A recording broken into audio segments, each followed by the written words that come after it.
para abnormals. Nandito ako ngayon para makipag-away.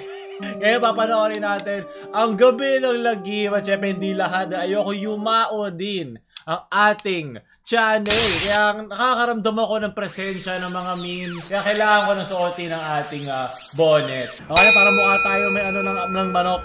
Diba? Illuminati ako. Sabi ko na nga ba eh. Okay, para meron pa tayong uliting espasyo para sa mga sasabihin dito. Simulan na natin. Kung nababahala tayo ngayon sa COVID-19. Gulat naman ako galing sa dilim si Jessica. Para yung po sa nasa kanto lang. Bata, gusto ba na? Open-minded ka ba? Noong 1800s, isa pang epidemic ang tumama sa Maynila. TikTok? Bunsod naman ng kolera. Ito po sa area na to. Tagal. Dito, yes! Dito. Ito tagal ko nagantay. Yes! So, inaalam niyo yung mga nagpaparamdam sa Paco Cemetery? Yung damit niya po parang ganito. No? Opo sir, bulaklakin. Ganyan ito, po. Ayan, no? Paramdam niya yan. Binagsak niya itong bulaklak. Mother instinct lang. Yung bata, siguro naghahanap ng mother. May anak niyo. So, ito man para sa inyo to. Ay. Bigay niya yan sa'yo. Lakas talaga ni Tito Ed sa mga babae. Pucha, yung mga gusto ko expert. Expert sa babae rin si Tito Ed. Kabahan na kayo mga multong babae. Try kong mag-establish ng communication. Ganyan din ako palagi pag may bago lalandiin. Ayaw, nilabas na niya. Siguro lang na dito nga yung spot ko. Ito na lang. Alam ba, di ba nakwento ko dati, panghanapin ng tubig noon sa energy na mas nag-a-attract yung bakal, pero madali kasi ma-impluwensya nung mismo mahawak yung mga watering rod na yan dahil yung kagusto nila makahanap ng tubig parang subconsciously na hindi nila alam na nakokontrol nila, pero ginagamit yan noon talaga. Presensya ay pasensya pala. Yung paborito ko instrumento ang musikero si Tito Ed. Marami yung dumadating. Gusto ko sana siya lang eh. Iba talaga sa babae si Tito Ed eh. Parang naghahanap ng jowa eh. Gusto ko siya lang. Kaya mga salitaan ng mga manipulative sad boy. Pero hindi manipulative si Tito Ed. Siya isang paranormal sad boy. Parang mass grave lang ang ginawa dito. Meron ka liquid paste sa mata ha? Kailangan ko pong magtanggal ng sapatos for grounding. Para mas makakonek ako doon sa lupa. Makita ko. Alam ko na yan eh. Kung ano yung mga... Nag-phasmophobia kami. May tumataas. Ano to? Titik. Malamig nga eh. Pinagpatong-patong lang. Nakakaawa. Panahon ng gera, ganun din eh. Masakit sa ulo ah. Parang mga mojos lang. Siya ga si Ching ba to? Sabi ko na nga ba eh. Here. I-collab ng may ilaw na yan. taon. So dito nahanap na niya yung bata doon at nagtumatakbo-takbo. Nararamdaman ko mismo yung nangyari sa kanya. Oh.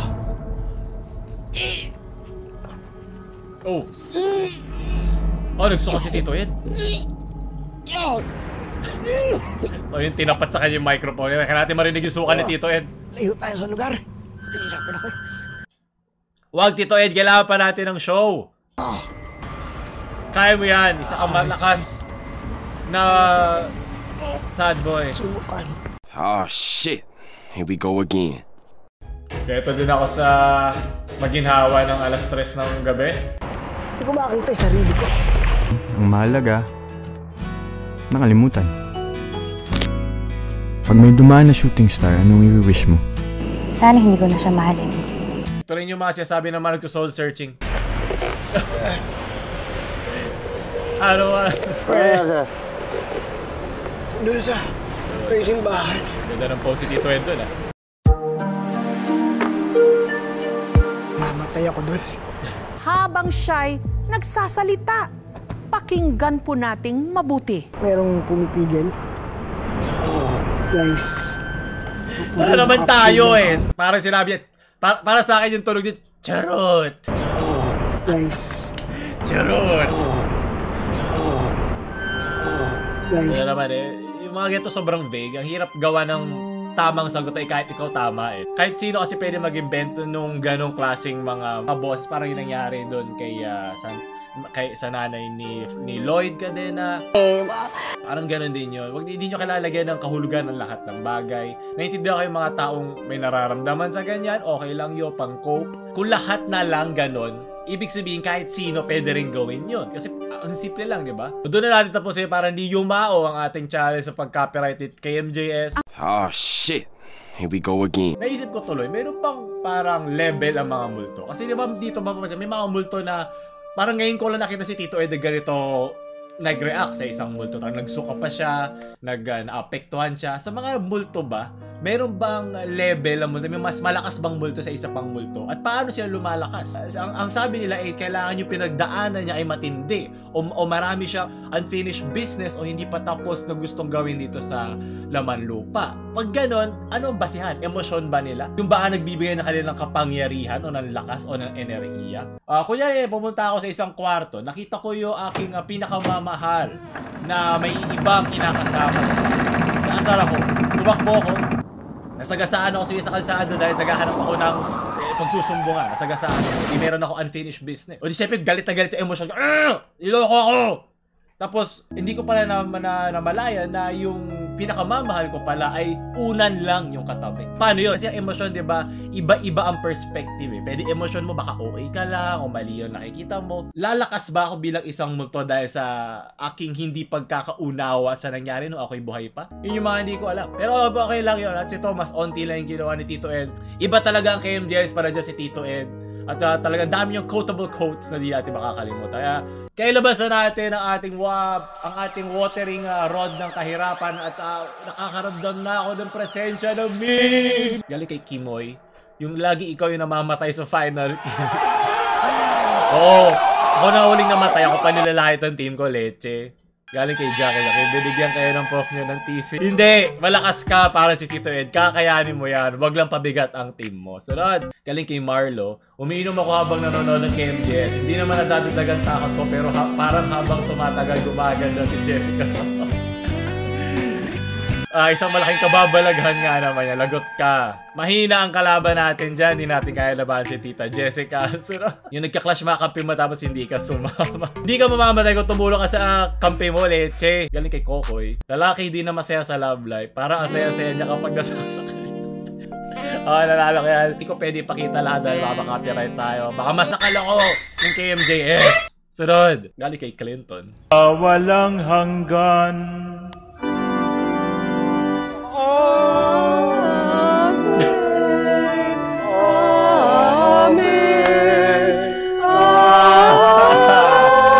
Yung mukha ni Father na inis eh. Kasi ba, ako lang dapat umiinom dito ng wine ah.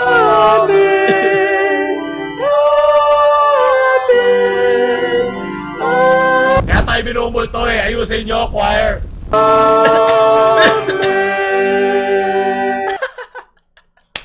Yung bigo sa mukha ni Father. Kaya ginala niya si Father, choir. Gumising kayo kasi kayo na maaga. Huwag kayong shot tulad kanina. Tuwed lang pwede. Sunod. Nais kong magpakalasing.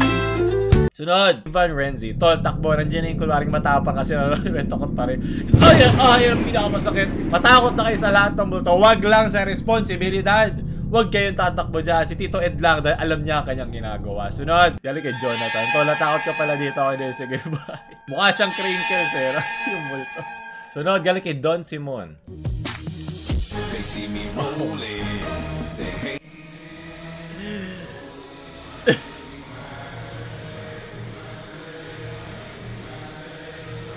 Saan to? Bicol region? Totoo ba to? Sa Bicol ba to? Edited to, Leche. Ang linis ng editing. Talagang frame by frame. Oh, yeah. Edited nga. Edited nga. Ano, multuhin ka kung sino magawa. So, ako din, pagod na rin ako dito sa gabi ng lagim. Pero maraming salamat sa binibigay mo na entertainment sa amin, Tito Ed. Alam ko mahirap yung ginapo. Siya yung mga post po siya. Pang ano yan, no? Pang Joe G. Slow dancing in Paco Cemetery. Sunod! Kanin kay Nathan. Yung tumatay ka tapos biglang may naghugas na po. Yan ang tunay na nakakatakot. Alam niyo yung pag bumagsak yung tayo mo tapos tumasik yung tubig papasok sa puwet mo? Yun nga na nakakatakot mo. Paano pa to? Sunod! Galing kay Ren. Luzon Hard Rain. Yep. Pinagdaanan ng santo yan. Huwag niyong sasantuhin ang inang kalikasan dahil tatanggilahin ka niya. Wag evacuate kayo kung kailangan nyo, makinig kayo sa balita, at lagi kayong mag-iingat. Sunod, ayoko kayong bisitahin sa sementeryo. Galing ang tuyot na makulimlim at ambon lang ang nararanasan sa mga oras na yon. Kasi madagdagan yung anak ko, namingwit na lang ako. Walang magawa sa bahay. Kasi madagdagan yung anak ko, namingwit na lang ako. Ingat ka lang, baka may iba ka mamingwit dyan dahil malamig at maraming tigang ngayon. Sunod, maraming salamat. Galing kay Reniel. Sa hirap makasakay pa uwi lahat sa pinapara nila.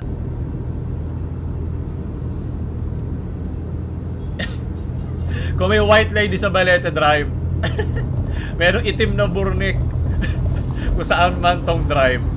Ang sex drive! Oh po! Ito may ginawa ko doon. Sunod! Mahirap ang buhay ngayon. Naiintindihan ko yan. Sunod! Lupit ng motor ng GMA na kasyaringan. Lahat na lang nung... Ba't di nila gawing pula eh? No? Tsukuyo.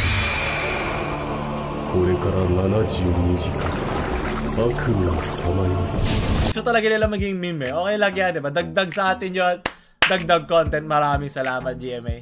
Sunod! Galing kay Nino. Mi pagwa... sinapiera din siya para si Tito Ed kanina. Ako po. Ay, tayo. Ano music ko?